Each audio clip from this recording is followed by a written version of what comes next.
आदि पराशक्ती या स्पिरिच्युअल चॅनलमध्ये मी आरती तुमचं स्वागत करते.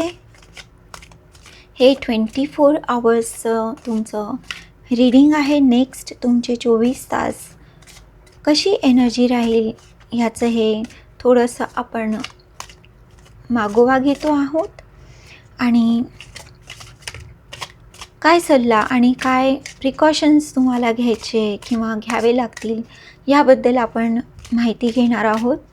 हे टाईमलेस रीडिंग आहे आणि जेव्हा पण तुम्हाला हे मिळेल व्हिडिओ मिळेल किंवा कुठलाही व्हिडिओ मिळेल माझा, तर तो टाईमलेस आहे.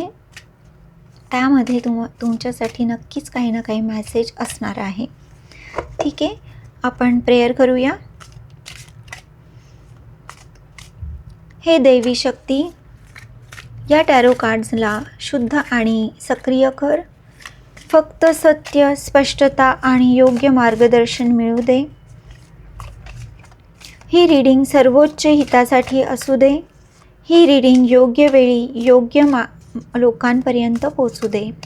धन्यवाद.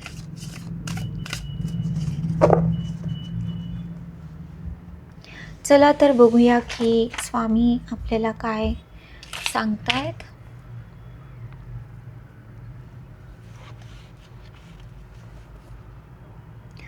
आज मार्गदर्शन घेणे योग्य आहे का स्वामी?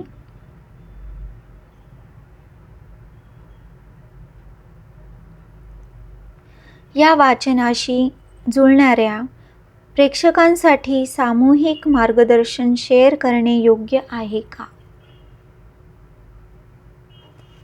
ओके, चला तर बघूया. Wow, S of cups. खूप घाई दिसतीये. प्रेम प्रकरण असेल किंवा आनंदाचं काही गुड न्यूज किंवा लग्न असेल किंवा युनियन असेल, काहीतरी इथे नक्की आहे गुड न्यूज. चला तर बघूया पुढचे अजून काय मेसेजेस आपल्याला मिळत आहेत. कोणत्या क्षेत्रामध्ये लक्ष देण्याची गरज आहे? कोणत्या क्षेत्रामध्ये आज लक्ष देण्याची गरज आहे?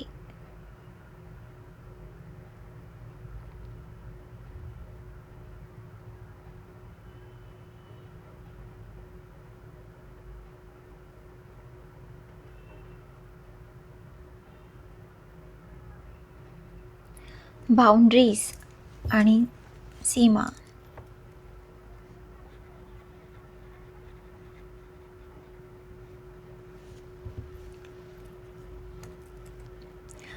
याची इंटेन्सिटी काय आहे?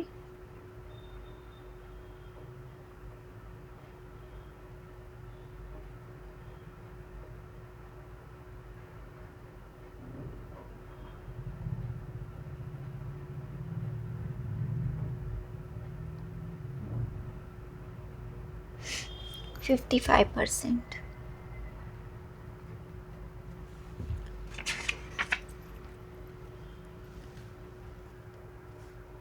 गायडन्स डायरेक्शन काय आहे?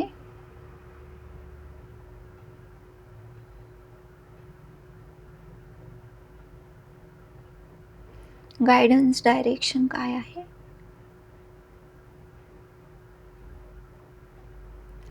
डिसिप्लिन, अनुशासन.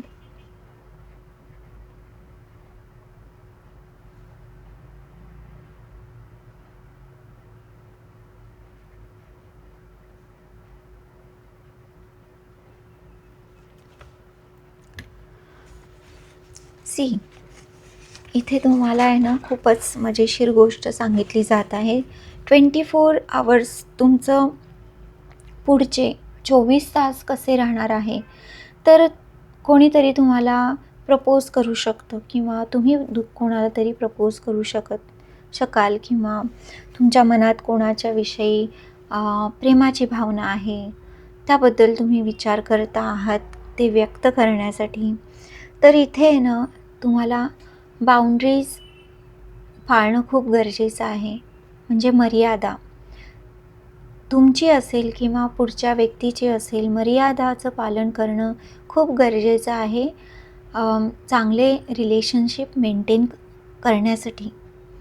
ह्याची इंटेन्सिटी 55% आहे. म्हणजे जर कधी बाउंड्रीज जर ओलांडल्या गेली तर 55% चान्सेस आहे की ते निगेटिव्ह होईल. कोणालाच नाही आवडणार स्वतःच्या बाउंड्रीजला कोणी डिस्टर्ब केलं तर किंवा पार केलं तर ह्याची काळजी घ्यायची आहे. आणि डिसिप्लिनमध्ये योग्य तऱ्हेने तुम्ही ॲप्रोच करा. असं नाही की तुम्ही ॲप्रोच नका करू, पण त्याला एक असं डिसिप्लिन, शिस्त असायला पाहिजे. बाउंड्रीजचं पालन केलं ना, त्याचं इम्प्रेशन पण खूप चांगलं पडतं. तर तीच गोष्ट आहे. नवीन सुरुवात आहे, इथे न्यू बिगिनिंग आहे. पण नवीन सुरुवात आणण्यासाठी जर जबरदस्ती तुम्ही काही बाउंड्रीजचा उल्लंघन करत असाल तर ते तुमच्याच अंगाशी येईल. ही काळजी घ्या तुम्ही. ठीक आहे, इथे स्पष्ट सांगितलेलं आहे की बाउंड्रीज ओलांडू नका आणि डिसिप्लिनमध्ये राहा. जे पण काही करता आहे त्याच्यामध्ये तुम्हाला